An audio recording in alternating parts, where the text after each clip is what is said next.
You know that feeling, right? That immediate sinking feeling right after you've said something, well, something harsh in anger. Oh, yeah. The words are out, and you just wish you could grab them back. Exactly. But what if you actually can't? What if those words leave a mark that doesn't just fade away? Can saying sorry truly wipe the slate clean? It's a big question. It is. Today, we're doing a deep dive into a really powerful fable from our sources, The Enduring Scars of Angry Words.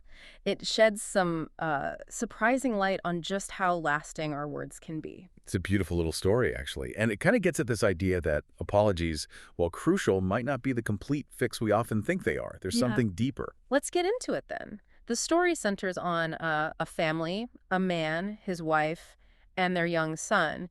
And this boy, he had a really bad temper. A common struggle. Right. And it was pushing people away. His words were hurtful, and his friends started avoiding him. So his father noticed this, of course, and came up with this unique plan. Teaching moment, you could Yeah, say. definitely. So one day, the father hands the son a bag of nails and a hammer. And he says, look, every time you lose your temper, I want you to go out back and hammer one nail into that old wooden fence. Wow. Okay. A very physical task for an emotional problem. Exactly. And the result, that first day, it was pretty alarming. The boy hammered 43 nails into the fence. 43.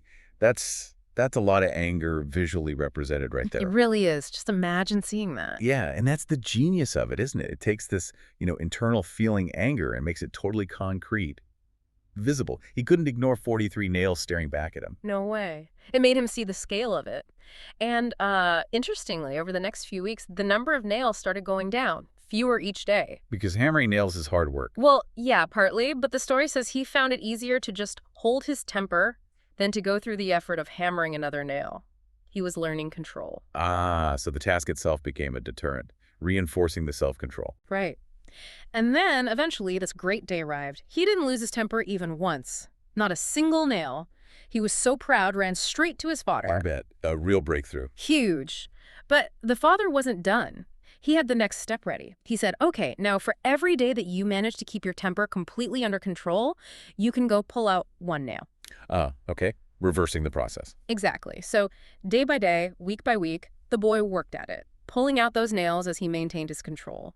And finally, the day came when every single nail was gone from the fence. The fence is clear again. Must have felt good. You'd think so. But this is where the story really lands its punch. The father takes the son out to the fence.